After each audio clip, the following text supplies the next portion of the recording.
RTC ప్రభుత్వంలో విలీనం అయినా సరే యాజమాన్యం కార్మికుల మధ్య సఖ్యత మాత్రం కానరావడం లేదు. యూనియన్లు అసోసియేషన్లుగా మారిపోయారు. కానీ ఎప్పటిలాగానే ఇంకా ఆందోళనలు, ధర్నాలు సైతం వీడకపోవడం సర్వత్రా విమర్శలకు తావిస్తుంది. అటు యాజమాన్యం, ఇటు కార్మిక సంఘాల వైఖరి కారణం ప్రయాణికులు తీవ్ర ఇబ్బందులు పడుతున్నా పట్టించుకునే నాదుడే కరువయ్యాడు. ఇక విశాఖలోని వాల్తేర్ డిపోలో కోల్డ్ వార్ రావణ కష్టం తలపిస్తుంది అంటే అతిశయోక్తి కాదు.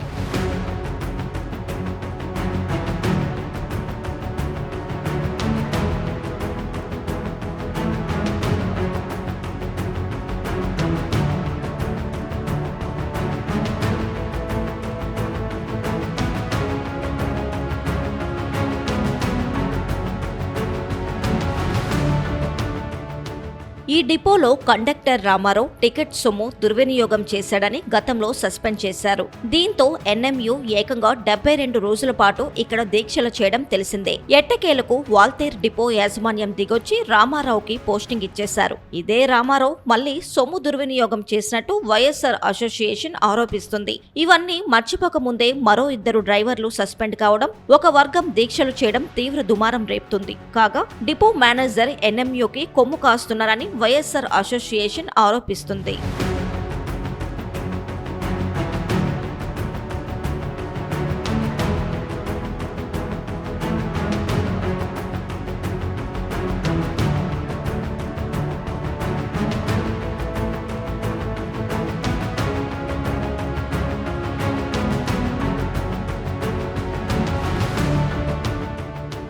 విశాఖ పాత post office 52D bus driver Chandrasekhar, 60C bus driver BSP Rao ఏదో విషయమై ఈ ఏడాది ఫిబ్రవరిలో గొడవపడి కొట్లాటకు దిగారు. వీరిలో Rao, NMU, Sekhar YSR association సభ్యులుగా ఉన్నారు. విషయం తెలియడంతో వాల్తేర్ డిపో మేనేజర్ సుధాకర్ రావు వీరిని సస్పెండ్ చేశారు. తరువాత కోర్టు ఉత్తర్వుల మేరకు సస్పెన్షన్లు ఎత్తేశారు. రావుకి మద్దులపల్లం డిపోలో పోస్టింగ్ ఇవ్వగా ఆయన విధుల్లో చేరారు. శేఖర్ ను మాత్రం ఆర్టీసీ ఆర్ఎం కార్యాలయానికి డైరెక్ట్ చేశారు. దీంతో వైఎస్ఆర్ అసోసియేషన్ సభ్యులు కొన్ని రోజులు డిపో ఆవరణలో దీక్షలు చేసి తాత్కాలిక విరామం ప్రకటించారు. శేఖర్ తనకు కోర్టు ఉత్తర్వుల మేరకు వాల్తేర్ డిపోలోనే పోస్టింగ్ ఇవ్వాలని కోరుతున్నారు. పలు వివాదాలు తలెత్తి కార్మిక అసోసియేషన్లు తరచూ దీక్షలకు దిగడంతో వాల్తేర్ డిపో నిత్యం వార్తల్లో నిలవడం గమనార్హం. ఈ విషయమై వాల్తేర్ డిపో మేనేజర్ సుధాకర్ రావు మాట్లాడుతూ డ్రైవర్ శేఖర్ యూనియన్ నాయకులను రెచ్చగొట్టి విధుల్లో చేరడం లేదని విచారం వ్యక్తం చేశారు. డ్రైవర్ రావు ఇప్పటికే విధుల్లో చేరారని ఆయన గుర్తు చేశారు. నమస్కారం, నా పేరు Sudhakar Rao, depot manager APSRTC Waltair depot. ఇటీవల 1 ఫిబ్రవరి 2025న డిపోలో పనిచేస్తున్నటువంటి 2 డ్రైవర్లు, ఒకరి పేరు పి చంద్రశేఖరరావు, ఇంకొక డ్రైవర్ పేరు బిఎస్పీ రావు.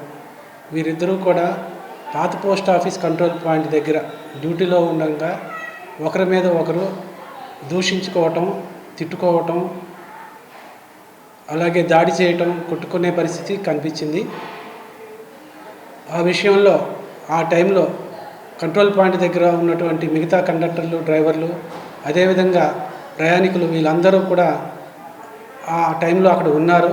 సో ఆ సమయంలో అంటే డ్యూటీలో ఉండగా ఈ విధంగా క్రమశిక్షణ రాహిత్యంగా మెలగటం అన్నది కరెక్ట్ కాదనే ఉద్దేశంతో ఆ టైంలో సెక్యూరిటీ కానిస్టేబుల్ వాల్తేర్ డిపో వారు కూడా ఉన్నారు.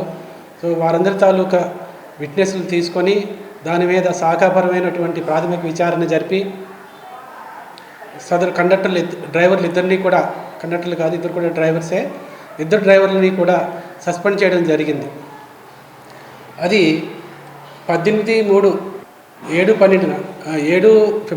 తారీఖు ఫిబ్రవరిని సస్పెండ్ చేయడం జరిగింది. ఎందుకనంటే ఇటువంటి క్రమశిక్షణ రహస్యంతో ఉద్యోగులు ఉన్నప్పుడు బిహేవ్ చేయకూడదు.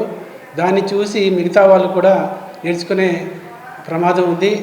అలాగే పబ్లిక్ తాలూకు వ్యూలో కూడా ఆర్టీసీలో పనిచేస్తున్నటువంటి ఉద్యోగులు వాళ్ళు కొట్టుకుంటున్నారనేటువంటి ఒక బ్యాడ్ ప్రచారం జరిగే అవకాశం ఉంది. కాబట్టి వాళ్ళ మీద కఠిన చర్య తీసుకోవాలనే ఉద్దేశంతో వాళ్ళిద్దరినీ కూడా ప్రాథమిక విచారణ జరిపిన తర్వాత సస్పెండ్ చేయడం జరిగింది. తర్వాత పి చంద్రశేఖర్ గారు హైకోర్టుని ఆశ్రయించి హైకోర్టు దగ్గర నుంచి ఉత్తర్వులు తెచ్చుకున్నారు. ఆ ఉత్తర్వుల్లో ఏమని ఉందంటే సస్పెన్షన్ని లిఫ్ట్ చేసి ఆయనకి డ్యూటీకి పంపించాలి. అదేవిధంగా ఈ ఆర్డర్ ఏదైతే ఉందో తర్వాత తీసుకున్న పోయే క్రమశిక్షణ చర్యలకు అంటే డిసిప్లినరీ ప్రొసీడింగ్స్కి అడ్డు కాదు. యాజ్ పర్ రూల్స్ ఆ డిసిప్లినరీ ప్రొసీడింగ్స్ అనేది కొనసాగాలన్న విషయం తెలియజేశారు కోర్టు వారు. సో తదనుగుణంగా బిఎస్పీ రావు డ్రైవర్ గారికి అలాగే చంద్రశేఖర్ డ్రైవర్ గారికి ఇద్దరిని కూడా సస్పెన్షన్ నుంచి లిఫ్ట్ చేసి తదుపరి పోస్టింగ్ కొరకు రీజనల్ మేనేజర్ ఆఫీస్ అంటే డిపిటిఓ విశాఖపట్నం వారి కార్యాలయానికి వారిద్దరినీ కూడా డైరెక్ట్ చేయడం జరిగింది. అప్పుడు బిఎస్పీ రావు గారు డ్యూటీకి రీజనల్ మేనేజర్ ఆఫీస్కి రిపోర్ట్ చేసి ఫర్దర్గా ఆయనకి మదిలిపాలెం డిపో సిటీ డిపోలో పోస్టింగ్ ఇవ్వగా ఆయన వెంటనే ఆ డిపోలో జాయిన్ అయ్యి తన డ్యూటీ విధులను నిర్వర్తించుకుంటున్నారు. మరి చంద్రశేఖర్ గారు కూడా రీజనల్ మేనేజర్ ఆఫీస్కి రిపోర్ట్ చేసి ఆయనకి పోస్టింగ్ ఆర్డర్ 23వ తారీఖు అంటే మార్చి 26వ తారీఖు ఆయనకు కూడా విశాఖపట్నం డిపోలో పోస్టింగ్ ఆర్డర్స్ ఇవ్వడం జరిగింది.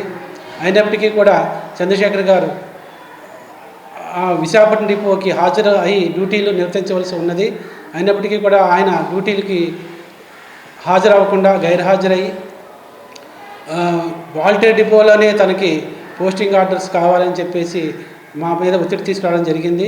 ఆ విషయంలో వారిని కూర్చోబెట్టి ఈ డిపో మేనేజర్గా నాకు కొన్ని పరిధులు ఉంటాయి, ఫర్దర్ పోస్టింగ్ ఆర్డర్స్ ఇచ్చేటప్పుడు వేరే డిపోకి కానీ లేకపోతే ఇదే డిపోలో కానీ ఇచ్చే అధికారం యూనిట్ ఆఫీసర్గా నాకు ఉండదు. కాబట్టి డిపిటిఓ ఆఫీస్లో మీరు రిపోర్ట్ చేసి మీకు ఏ డిపోలో అయితే మీకు పోస్టింగ్ ఆర్డర్స్ ఇచ్చారో అక్కడికి వెళ్ళి జాయిన్ అయ్యి డ్యూటీలు సక్రమంగా చేసుకోండి అని చెప్పి ఆయనకి నచ్చ చెప్పాం. అయినప్పటికీ ఆయన వినకుండా వాల్టర్ డిపోలోనే నాకు పోస్టింగ్ ఇవ్వాలని చెప్పేసి అది పట్టుదలతోటి ఈ మిగతా యూనియన్కి సంబంధించినటువంటి సభ్యుల్ని వాళ్ళందరినీ కూడా రెచ్చగొట్టి ఈ యాజిటేషన్ అన్నది ఆయన బిల్డప్ చేయడం జరిగింది. మొన్న 28వ తారీఖు వరకు కూడా వాళ్ళు రిలే నిరాహార దీక్షలు నిర్వహించారు. తర్వాత అది క్లోజ్ చేయడం జరిగింది. ఇప్పటికైనా మించిపోయింది ఏమీ లేదు. పిసిఎస్ చంద్రశేఖర్ గారిని కూడా ఆయన కూడా బిఎస్పీ రావు లాగే ఏ డిపోలో అయితే ఆయనకి పోస్టింగ్ ఆర్డర్స్ ఇచ్చారో ఆ డిపోకి వెళ్ళి ఆయన డ్యూటీలు నిర్వర్తించుకున్న తర్వాత కొన్నాళ్ళు పోయిన తర్వాత ఆయనకి వాల్టర్ డిపో కావాలనే ఉద్దేశం కోరిక ఉన్నట్లయితే అప్లికేషన్ పెట్టుకున్న తర్వాత డిపిటిఓ గారికి తెలియజేసి ఆయన క్యాటర్ స్ట్రెంగ్త్ కూడా వాల్టర్ డిపోలో ఉంది కాబట్టి ఆయన ఈ డిపోకి తీసుకొచ్చే అవకాశం ఉంటుంది. ఈ విషయం ఆయన నచ్చచెప్తున్నప్పటికీ ఆయన వినకుండా ఆయన ఈ యాజిటేషన్ అన్నది బిల్డప్ చేస్తున్నారు. ఇది సరైన విషయం కాదని ఆయనకి తెలియజేయటం జరుగుతూ ఉంది.